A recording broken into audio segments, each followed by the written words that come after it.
Welcome back to day 239 of our Bible in Your Reading Plan. Today we will be reading Ezekiel chapters 28 through 31. So let's dive into the Word of God. Then this message came to me from the Lord. Son of man, give the prince of Tyre this message from the sovereign Lord. In your great pride you claim, I am God. I sit on a divine throne in the heart of the sea. But you are only a man and not a God, though you boast that you are a God. You regard yourself as wiser than Daniel and think no secret is hidden from you. With your wisdom and understanding, you have amassed great wealth, gold and silver for your treasures. Yes, your wisdom has made you very rich, and your riches have made you very proud. Therefore, this is what the sovereign Lord says. Because you think you are as wise as a God, I will now bring against you a foreign army, the terror of the nations. They will draw their swords against your marvelous wisdom and defile your splendor. They will bring you down to the pit, and you will die in the heart of the sea, pierced with many wounds. Will you then boast, I am God? To those who kill you, to them you will be no God, but merely a man. You will die like an outcast at the hands of foreigners. I, the sovereign Lord, have spoken. Then this further message came to me from the Lord. Son of man, sing this funeral song for the king of Tyre. Give him this message from the sovereign Lord. You were the model of perfection, full of wisdom and exquisite in beauty. You were in Eden, the garden of God. Your clothing was adorned with every precious stone: red carnelian, pale green peridot, white moonstone, blue green beryl, onyx, green jasper, blue lapis lazuli, turquoise, and emerald, all beautifully crafted for you and set in the finest gold. They were given to you on the day you were created. I ordained and anointed you as the mighty angelic guardian. You had access to the holy mountain of God and walked among the stones of fire. You were blameless in all you did from the day you were created until the day evil was found in you. Your rich commerce led you to violence and you sinned. So I banished you in disgrace from the mountain of God. I expelled you, O mighty guardian, from your place among the stones of fire. Your heart was filled with pride because of all your beauty. Your wisdom was corrupted by your love of splendor. So I threw you to the ground and exposed you to the curious gaze of kings. You defied your sanctuaries with your many sins and your dishonest trade. So I brought fire out from within you, and it consumed you. I reduced you to ashes on the ground in the sight of all who were watching. All who knew you are appalled at your fate. You have come to a terrible end, and you will exist no more. Then another message came to me from the Lord. Son of man, turn and face the city of Sidon and prophesy against it.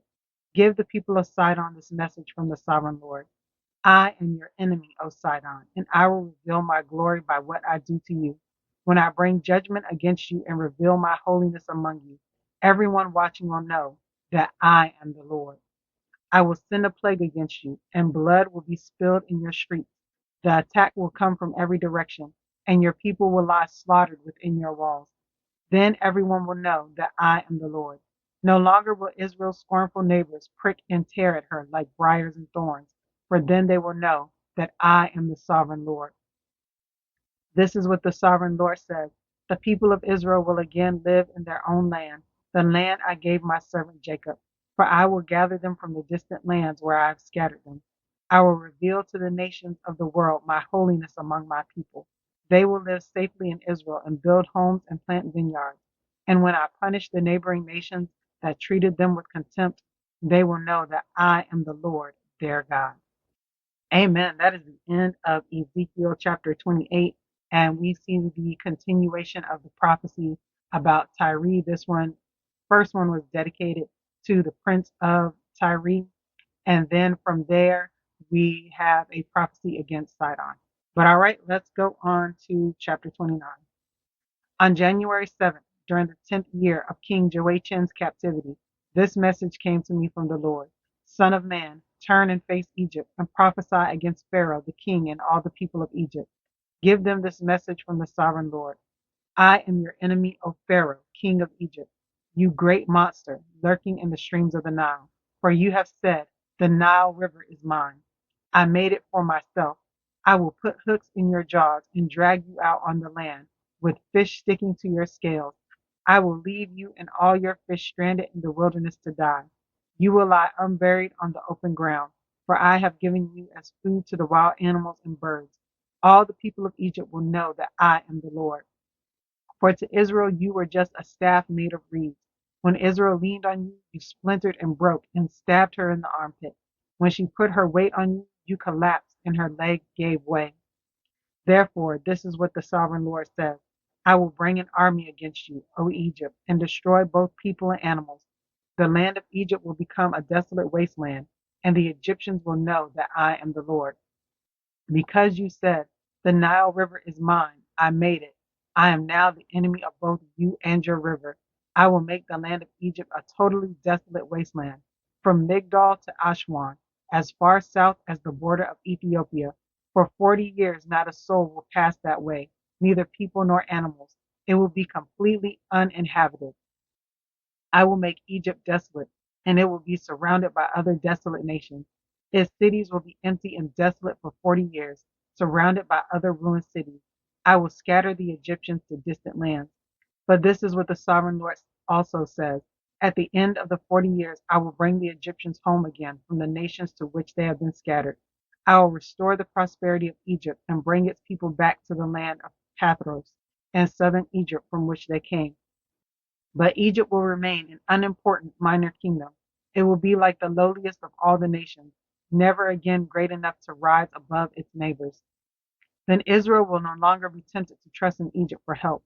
Egypt's shattered condition will remind Israel of how sinful she was to trust Egypt in earlier days. Then Israel will know that I am the sovereign Lord. On April 26th, the first day of the new year, during the 27th year of King Joachim's captivity, this message came to me from the Lord. Son of man, the army of King Nebuchadnezzar of Babylon fought so hard against Tyre that the warriors' heads were rubbed bare and their shoulders were raw and blistered. Yet Nebuchadnezzar and his army won no plunder to compensate them for all their work. Therefore, this is what the sovereign Lord says. I will give the land of Egypt to Nebuchadnezzar, king of Babylon. He will carry off its wealth, plundering everything it has so he can pay his army. Yes, I have given him the land of Egypt as a reward for his work, says the sovereign Lord, because he was working for me when he destroyed Tyre. And the day will come when I will cause the ancient glory of Israel to revive. And then, Ezekiel, your words will be respected. Then they will know that I am the Lord. Amen. So that is the end of chapter 29 of Ezekiel. We see a prophecy against the kingdom of Egypt and how the Lord is going to make Egypt desolate for 40 years and then he will bring them back. But it's always going to be a minor kingdom from then on. But all right, let's go on to chapter 30. This is another message that came to me from the Lord. Son of man, prophesy and give this message from the sovereign Lord. Weep and wail for that day, for the terrible day is almost here, the day of the Lord. It is a day of clouds and gloom, a day of despair for the nations. A sword will come against Egypt, and those who are slaughtered will cover the ground. Its wealth will be carried away, and its foundations destroyed. The land of Ethiopia will be ravished. Ethiopia, Libya, Lydia, all Arabia, and all their other allies will be destroyed in that war. For this is what the Lord says. All of Egypt's allies will fail, and the pride of her power will end. From Migdol to Aswan, they will be slaughtered by the sword, says the sovereign Lord. Egypt will be desolate, surrounded by desolate nations, and its cities will be in ruins, surrounded by other ruined cities. And the people of Egypt will know that I am the Lord when I have set Egypt on fire and destroyed all their allies. At that time I will send swift messengers and ships to terrify the complacent Ethiopians. Great panic will come upon them on that day of Egypt's certain destruction. Watch for it. It is sure to come. For this is what the sovereign Lord says. By the power of King Nebuchadnezzar of Babylon, I will destroy the hordes of Egypt. He and his armies, the most ruthless of all, will be sent to demolish the land. They will make war against Egypt until slaughtered Egyptians cover the ground. I will dry up the Nile River and sell the land to wicked men. I will destroy the land of Egypt and everything in it by the hands of foreigners. I, the Lord, have spoken. This is what the sovereign Lord says. I will smash the idols of Egypt and the images at Memphis. There will be no rulers left in Egypt. Terror will sweep the land. I will destroy southern Egypt, set fire to Zoan, and bring judgment against Thebes. I will pour out my fury on Pelusium, the strongest fortress of Egypt, and I will stamp out the hordes of Thebes. Yes, I will set fire to all Egypt. Pelusium will be racked with pain. Thebes will be torn apart. Memphis will live in constant terror. The young men of Heliopolis and Bubastis will die in battle, and the women will be taken away as slaves. When I come to break the proud strength of Egypt, it will be a dark day for Taphanes too. A dark cloud will cover Taphanes, and his daughters will be led away as captives. And so I will greatly punish Egypt, and they will know that I am the Lord. On April 29th, during the 11th year of King Joachim's captivity, this message came to me from the Lord. Son of man, I have broken the arm of Pharaoh, the king of Egypt. His arm has not been put in a cast so that it may heal, neither has it been bound up with a splint to make it strong enough to hold a sword. Therefore, this is what the sovereign Lord says. I am the enemy of Pharaoh, the king of Egypt.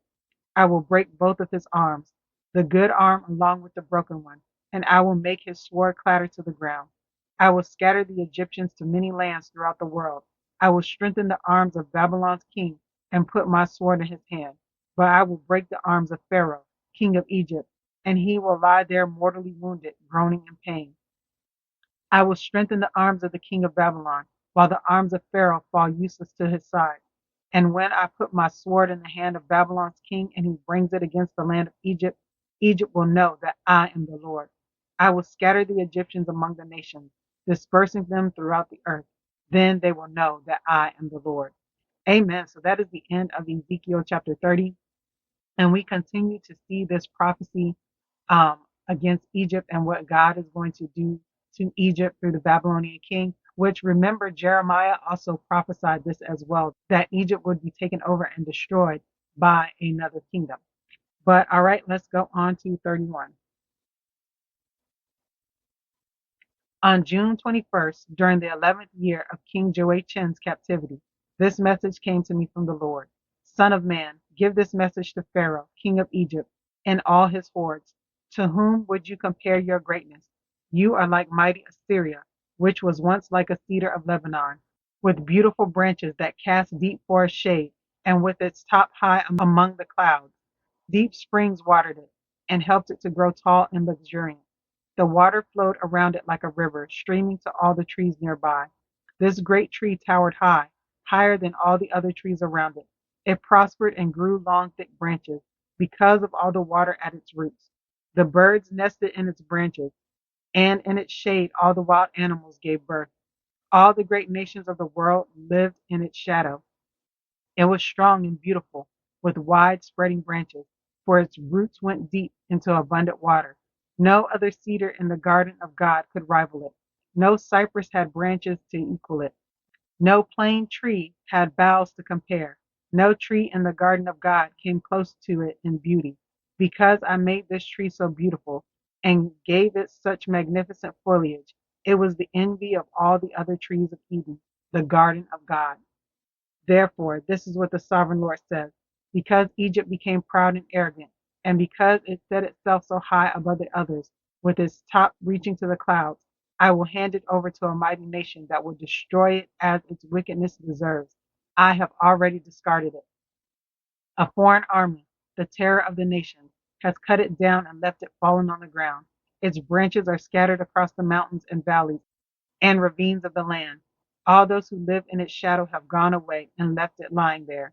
The birds roost on its fallen trunk, and the wild animals lie among its branches. Let the tree of no other nation proudly exalt in its own prosperity, though it be higher than the clouds, and it be watered from the depths. For all are doomed to die, to go down to the depths of the earth. They will land in the pit along with everyone else on earth.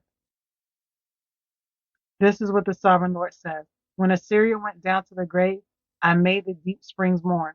I stopped its rivers and dried up its abundant water. I clothed Lebanon in black and caused the trees of the field to wilt. I made the nation shake with fear at the sound of its fall, for I sent it down to the grave with all the others who descend to the pit, and all the other proud trees of Eden. the most beautiful and the best of Lebanon, the ones whose roots went deep into the water, took comfort to find it there with them in the depths of the earth. Its allies, too, were all destroyed and had passed away. They had gone down to the grave, all those nations that had lived in its shade. O Egypt, to which of the trees of Eden will you compare your strength and glory? You, too, will be brought down to the depths with all these other nations. You will lie there among the outcasts who have died by the sword. This will be the fate of Pharaoh and all his hordes. I, the sovereign Lord, have spoken. Amen. That is the end of Ezekiel chapter 31. And once again, we can continue to see this prophecy of the Lord against Egypt and how Egypt is going to be destroyed. But all right, that is the end of day 239 of our Bible in Your Reading Plan. Don't forget to check out the reflection questions in the description section of the video, and also to like and subscribe to the channel if you have not already. All right, everyone, have a blessed day. Bye.